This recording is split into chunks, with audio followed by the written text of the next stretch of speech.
ರೈತರ ಪರ ಎನ್ನುವಂತ ದೇವೇಗೌಡರು ಮೋದಿ ವಿರುದ್ಧ ಯಾಕೆ ಮಾತಾಡ್ತಾ ಇಲ್ಲ? ನಬಾರ್ಡ್ ಹಣ ಕಡಿಮೆ ಬಂದರೂ ಕೇಳ್ತಾ ಇಲ್ಲ.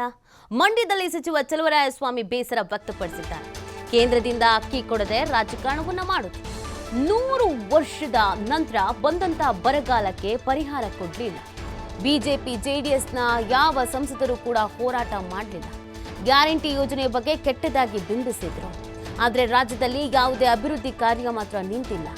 ನಬಾರ್ಡ್ನಿಂದ 2340 ಕೋಟಿ ಅನುದಾನ ಕೊಟ್ಟಿದ್ದಾರೆ. ಇದು ರೈತರ ಮೇಲೆ ಎಫೆಕ್ಟ್ ಆಗತ್ತೆ. ಅನುದಾನವನ್ನು 58% ಇಳಿಸಿದ್ದಾರೆ. ರೈತರಿಗೆ ಯಾವ ಸಂದೇಶ ಕೊಡ್ತಾರೆ ಅಂತ ಬೇಸರವನ್ನು ವ್ಯಕ್ತಪಡಿಸಿದ್ದಾರೆ.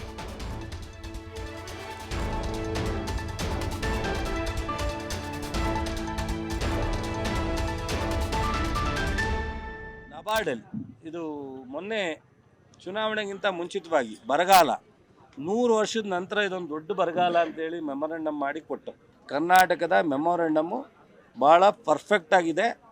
ಇದನ್ನು ಎಲ್ಲ ರಾಜ್ಯಗಳು ಇದೇ ರೀತಿ ಮೆಮೊರಂಡಮ್ ಸಬ್ಮಿಟ್ ಮಾಡಿ ಅಂತ ಹೇಳಿದ್ರು.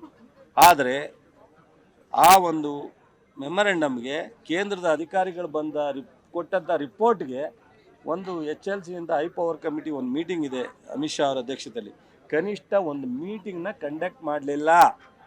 ಆದರೆ ಯಾರೂ ಅದಕ್ಕೆ ಕೊಡಬೇಕಾದಂಥ ಹೋರಾಟವನ್ನು BJPಯ ಸಂಸದರು, ಮಂತ್ರಿಗಳು ಮತ್ತು NDA ಜನತಾದಳ BJPಯವರು ಮಾಡಲಿಲ್ಲ. ಅಭಿವೃದ್ಧಿ ಒಂದೇ ಅಲ್ಲ, ಇದರ ಜೊತೆಗೆ 5 ಗ್ಯಾರಂಟಿ ಕೊಡಬೇಡಿ ಅಂದರು, ಕೊಡೋಕ್ಕಾಗಲ್ಲ ಅಂದರು, ಕೊಟ್ಟರು ತಪ್ಪು ಅಂದರು, ಲೇಡೀಸ್ಗೆ ದಾರಿ ತಪ್ತಾರೆ ಅಂದರು, ಏನೆಲ್ಲ ಕೆಟ್ಟದಾಗಿ ಬಿಂಬಿಸಿದ್ರು ಎರಡೂ ಪಕ್ಷದವರು. ಆದರೆ ಯಶಸ್ವಿಯಾಗಿ ಕೊಟ್ಟಿದ್ದೀವಿ. ಮತ್ತು ಸೌಜನ್ಯ ರಾಜಕಾರಣದಲ್ಲಿರ್ತಕ್ಕಂಥ BJP ಮತ್ತು ಜನತಾದಳದವರು ಸಹ ಇದ್ರ ಬಗ್ಗೆ ಅಭಿನಂದನೆ ಸಲ್ಲಿಸಕ್ಕೆ ತಯಾರಿಲ್ಲ. ರಾಜಕಾರಣ ಎಲ್ಲದಕ್ಕೂ ರಾಜಕಾರಣ ಮಾಡ್ತಾರೆ. ನಬಾರ್ಡ್ ನಾವು ನೆನ್ನೆ ನಿರ್ಮಲಾ ಸೀತಾರಾಮನ್ ಹತ್ರ ಮಾನ್ಯ ಮುಖ್ಯಮಂತ್ರಿಗಳು, ನಾನು, ಸುರೇಶು ಹೋಗಿದ್ದು. ನಾವು ಇಲ್ಲಿವರೆಗೆ 22,000 ಕೋಟಿ ರೈತರಿಗೆ ಜೀರೋ ಬಡ್ಡಿನಲ್ಲಿ ನಾವು ಇಡೀ ರಾಜ್ಯದ ರೈತರಿಗೆ ಕೊಟ್ಟಿದ್ದೀವಿ. ಈ ಒಂದು ವ್ಯವಸ್ಥೆಯನ್ನು ಒಂದೇ ಸರಿ 58% ಇಳಿತ ಮಾಡಿದ್ರು. 2340 ಕೋಟಿ ಕೊಟ್ಟಿದ್ದಾರೆ. 2340 ಕೋಟಿ ಕೊಟ್ಟಿದ್ದಾರೆ.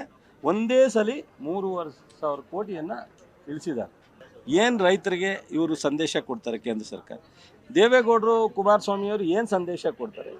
ಜೋಶಿಯವರು ನಾನು ರೈತರ ನಾಯಕ ಅಂತೇಳಿ, ಯಡಿಯೂರಪ್ಪ, ವಿಜೇಂದ್ರ, ಬೊಮ್ಮಾಯಿ, ಅಶೋಕು, ಏನು ಅಶೋಕು ಅಂದರೆ ವಿರೋಧ ಪಕ್ಷದಲ್ಲಿ ನಾಯಕಿದ್ದೀವಿ ನಾವು, ವಿರೋಧ ಪಕ್ಷ ರೂಲಿಂಗ್ ಪಾರ್ಟಿಯವ್ರ ವಿರುದ್ಧ ಪತ್ರಿಕಾಗೋಷ್ಠಿ ಮಾಡೋದೇ ನಾನು ವಿರೋಧ ಪಕ್ಷದ ನಾಯಕರ ಕೆಲಸ ಅಂತ ಅಂದರೆ ನಾನೇನು ಮಾಡೋಕ್ಕಾಗಲ್ಲ. ನಬಾರ್ಡ್